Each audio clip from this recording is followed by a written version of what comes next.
चुनावी बिगुल बज चुका है। मध्य प्रदेश और छत्तीसगढ़ के साथ 5 राज्यों में चुनावों का ऐलान हो चुका है। एमपी में 1 चरण में तो वहीं छत्तीसगढ़ में 2 चरणों में वोटिंग होगी। एमपी में 17 नवंबर और छत्तीसगढ़ में 7 नवंबर और 17 नवंबर को मतदान होंगे। तो वहीं दोनों ही प्रदेशों में 3 दिसंबर को मतगणना होगी। बता दें आपको कि एमपी में 21 अक्टूबर से नामांकन शुरू होगा, जो 30 नवंबर तक चलेगा। 31 अक्टूबर को नामांकन पत्रों की जांच होगी। 2 नवंबर नामांकन वापसी की तारीख होगी। तो वहीं छत्तीसगढ़ में 2 चरणों में चुनाव होंगे। पहले चरण के लिए 7 नवंबर को 20 सीटों पर वोटिंग होगी, तो वहीं दूसरे चरण के लिए 17 नवंबर को मतदान होगा। तो चुनावी बिगुल पूरी तरह से बच चुका है और अब जो है तैयारियों में पार्टियां जुट जाएंगी, लोगों के बीच जाएंगी। किस तरह से आखिर तैयारी करनी है, सब पर रणनीति जो है पार्टियां लगातार बना रही हैं। अब लोगों के बीच में जाने का मौका है, लोगों के बीच में जाना है कि आखिर क्या क्या उपलब्धियां हैं, क्या क्या काम किए हैं, क्या क्या योजनाएं थी, किस किस में सफलता मिली, किस किस में लोगों को लाभ मिल सका, सब लोगों तक पहुंचाएंगे। इसी के साथ ही आचार संहिता जो है अब लग चुकी है। अब किसी भी तरह की योजनाएं हो या काम हो नहीं हो सकेंगे, इस पर रोक जो है लग जाएगी। तो चुनाव की घोषणा हो चुकी है, बस कुछ समय और बाकी है, कुछ दिन का और इंतजार करना होगा और चुनाव नजदीक है। छत्तीसगढ़ की अगर हम बात करें तो छत्तीसगढ़ में 2 फेज में चुनाव होने हैं। 2 फेज में चुनाव होंगे, 2 चरण में चुनाव होंगे। एक 7 तारीख को, 7 नवंबर को, तो एक 17 नवंबर को। तो कांग्रेस की हम बात कर रहे हैं, 7 और 17 नवंबर 2 चरण में चुनाव होने हैं और इसको लेकर भी जो है हम बीजेपी और कांग्रेस में पूरी तरह से इस बार टक्कर छत्तीसगढ़ में देख रहे हैं और साथ ही साथ आपने भी एंट्री मार ली है। तो यहां पर कड़ा मुकाबला हमें देखने को मिलेगा। बीजेपी की तरफ से तैयारियां फुल जोश फुल नजर आ रहा है। कुछ जगह पर टिकटों का ऐलान कर दिया गया है। तो वहीं कांग्रेस अभी तक इंतजार कर रही है, अभी तक सिर्फ बातें हो रही हैं, रणनीतियां बन रही हैं, चर्चाएं हो रही हैं। अब देखने वाली बात यह है कि आखिर कब तक जो है कांग्रेस अपनी तरफ से लिस्ट जारी करती है। हम हर बार देखते हुए आए हैं जिस तरह से बीजेपी लिस्ट जारी करती है, उसके दूसरे तीसरे दिन हमेशा कांग्रेस जो है लिस्ट जारी कर देती है। पर इस बार इंतजार जो है लंबा होता हुआ नजर आ रहा है।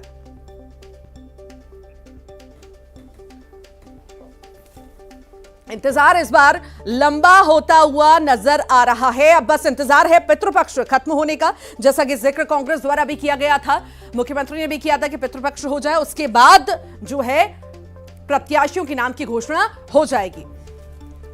सहयोगी भी हमारे साथ जुड़े हुए हैं, आशीष लगातार जुड़े हुए हैं हमारे साथ, वो भी बताएंगे कि आखिर इस बार का चुनाव कितना दिलचस्प आशीष बिल्कुल ऋतु, होने जा रहा है। इंतजार काफी लंबे समय से हो रहा था और यही इंतजार हो रहा था सभी के लिए कि तारीख कब घोषित होंगी, कितने चरण में चुनाव होंगे, क्या कुछ व्यवस्थाएं होंगी। आज प्रेस कॉन्फ्रेंस हुई और मुख्य निर्वाचन अधिकारी ने प्रेस कॉन्फ्रेंस में उन सभी बातों का जिक्र किया, किस तरह से चुनाव आयोजित होंगे। छत्तीसगढ़ में चूंकि नक्सल प्रभावित राज्य है तो स्वाभाविक रूप से हर बार की तरह इस बार भी ये 2 चरणों में होंगे। और इस तारीख की घोषणा के बाद ऋतु रिएक्शंस लगातार आने लगे हैं, उन रिएक्शंस पर भी नजर डालते हैं और दर्शकों को दिखाते हैं किसने क्या कहा। चुनाव सरकार बनाते हैं, चुनी हुई सरकार बनती है जो प्रदेश का और जनता का भविष्य तय करती है। तो सभी मतदाता भाई और बहन इस चुनाव में बढ़ चढ़कर भाग लें, उत्साह के साथ भाग लें। मैं राजनीतिक दलों से ये अपील करना चाहता हूँ कि मध्य प्रदेश शांति का टापू है, शालीनता का प्रतीक है। इसलिए चुनाव हम जरूर लड़ें, लेकिन चुनाव लड़ते समय हम व्यक्तिगत आरोप प्रत्यारोप उनसे बचें। ये शत्रुता नहीं है, तो विचारधाराओं का संघर्ष है। कौन सी पार्टी आनी चाहिए, सब शालीनता के साथ बड़प्पन से अपनी अपनी बात कहे, सरकार अपनी बात कहे, प्रतिपक्ष अपनी बात कहे और बहुत अच्छे माहौल में मध्य प्रदेश का चुनाव हो।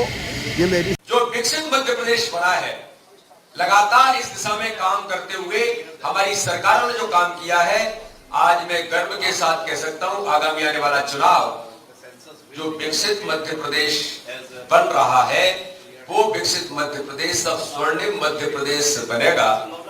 ये इस चुनाव में जनता जनार्दन भारतीय जनता पार्टी को मैं आज आपके माध्यम से जनता को बधाई और शुभकामनाएं देते हुए कि लोकतंत्र का पर्व 17 तारीख को हमारे बीच केंद्रीय चुनाव आयोग ने तारीख घोषित की है, तो पूरी जनता जनार्दन भारतीय जनता पार्टी को विकास और गरीब कल्याण के लिए। पिछले चुनाव में भी उनके सबसे शीर्ष नेता गए थे। उन्होंने वायदा किया था कि बेरोजगारों को बेरोजगारी भत्ता देंगे। जब सरकार थी उन्होंने दिया नहीं, किसानों का कर्जा माफ किया नहीं, और जो जनहितैषी योजनाएं थी उनको बंद कर दिया। तो कांग्रेस पर अब कौन भरोसा करेगा? कांग्रेस तो एकदम सुपड़ा साफ होने वाला मध्य प्रदेश में। ये तो आपने मध्य प्रदेश में आखिर क्या क्या प्रतिक्रियाएं रही। अब रुक करते हैं छत्तीसगढ़ में आखिर किस तरह के नेताओं की प्रतिक्रियाएं हैं, आइए आपको सुनवाते हैं। लोकतंत्र के इस महापर्व में छत्तीसगढ़ के 2 करोड़ 3 लाख मतदाता सम्मिलित होंगे, जिसमें 18 लाख मतदाता ऐसे होंगे जो पहली बार चुनाव में मतदान के लिए आगे आएंगे। ऐसे 18 लाख नए मतदाता होंगे। और प्रदेश में सभी से मैं आह्वान करता हूं कि इस लोकतंत्र के इस महापर्व में अपनी जिम्मेदारी का पालन करें। भारतीय जनता पार्टी चुनाव के लिए पूरी तरह से तैयार है और छत्तीसगढ़ की जनता भी इसके लिए तैयार है। भारतीय जनता पार्टी ने अपने 21 प्रत्याशियों की घोषणा कर दी है। शेष प्रत्याशियों की घोषणा हम शीघ्र कर देंगे। घोषणा पत्र की तैयारियां हमारी हो रही है और आगे के चुनाव की रणनीति भी हमारी तैयार है। छत्तीसगढ़ की जनता भी तैयार है चुनाव के लिए। पौने 5 साल में भूपेश अकबर और ढेबर की सरकार ने जो छत्तीसगढ़ की दुर्दशा की है, छत्तीसगढ़ को जो अपराध का गढ़ बनाया है, भ्रष्टाचार का गढ़ बनाया है, नशे का गढ़ बनाया है, माफियाओं का गढ़ बनाया है, छत्तीसगढ़ के विकास को उन्होंने जो अवरुद्ध किया है, तो छत्तीसगढ़ की जनता तैयार है इसी कांग्रेस की सरकार को उखाड़ फेंकने के लिए। भारतीय जनता पार्टी की पूरी तैयारी है, मजबूत तैयारी है। चुनाव आयोग ने आज तिथि की घोषणा कर दी है। 2 चरणों के चुनाव होंगे और दोनों चरणों में भारतीय जनता पार्टी को बहुत प्रचंड बहुमत से हम आगे होंगे, हम ऐसा मानते हैं। कांग्रेस की सरकार ने पिछले 5 सालों में वहां पे जिस प्रकार से जो घोषणाएं उन्होंने की, वो कोई घोषणाएं पूरी नहीं करी। भ्रष्टाचार चरम पर है, लगातार वहां छापे पे छापे पड़ रहे हैं और लोग उस पर कहीं निर्णय नहीं कर पा रहे हैं। तो मुझे लगता है कि आने वाले समय में निश्चित तौर पर छत्तीसगढ़ में भारतीय जनता पार्टी सत्ता में होगी, हमारे मुख्यमंत्री बनेंगे और हम छत्तीसगढ़ के विकास के लिए पूर्व की भांति फिर से एक बार काम पे लगेंगे। राज्य में विधानसभा चुनाव होने, पार्टियों की तरफ से, लोगों की तरफ से क्या कुछ कहा जा रहा है, आइए दिखाते हैं आपको। भारतीय जनता पार्टी छत्तीसगढ़ प्रदेश की इकाई आगामी चुनाव को ध्यान में रखते हुए पूर्ण रूपेण तैयार है। ये सबको पता था कि चुनाव इस माह में होने वाले हैं। 7 और 17 तारीख हमको मिली है। हम पूर्ण रूपेण तैयार हैं। पार्टी मैदान में उतर चुकी है और हर दृष्टि से चुनाव की आज चुनाव की तिथि, चुनाव के उत्सव, प्रजातंत्र के सबसे बड़े उत्सव की घोषणा का भारतीय राष्ट्रीय कांग्रेस की ओर से हम स्वागत करते हैं। 5 राज्यों के ये चुनाव भारत में एक नया इतिहास रचेंगे। ये इतिहास रचेंगे प्रजातंत्र विरोधी, संविधान विरोधी भारतीय जनता पार्टी और मोदी सरकार के खिलाफ, जिन्होंने भारत के संविधान, भारत के दलितों, पिछड़ों, गरीबों, आदिवासियों, महिलाओं, युवाओं, उनकी जिंदगियों को दूभर बना दिया है, बेबस और बेहाल आम जनता को बना दिया है। महंगाई से, बेरोजगारी से, भ्रष्टाचार से इन 5 राज्यों के लोग अब पूरी तरह से भारतीय जनता पार्टी को नकार कर साबित करेंगे कि 2024 के अंदर एक हमारी तैयारी है। हम राजस्थान में, छत्तीसगढ़ में और मध्य प्रदेश में पूरी ताकत के साथ लड़ेंगे। अभी जल्दी आने वाली है, जल्दी बताएंगे आपको जो भी हो।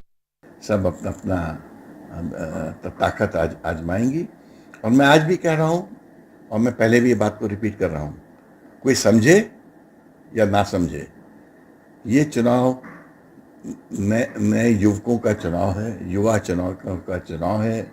ये चुनाव एनर्जी और यूथ का चुनाव है और जो पार्टी यूथ को प्राथमिकता देगी वो उस पार्टी को इस चुनाव में एडवांटेज मिलेगा, क्योंकि 65% आबादी युवा की है और आपको हर वर्ग के जो प्रगतिशील युवा हैं उनको आगे लाके अपना प्रत्याशी बनाना पड़ेगा।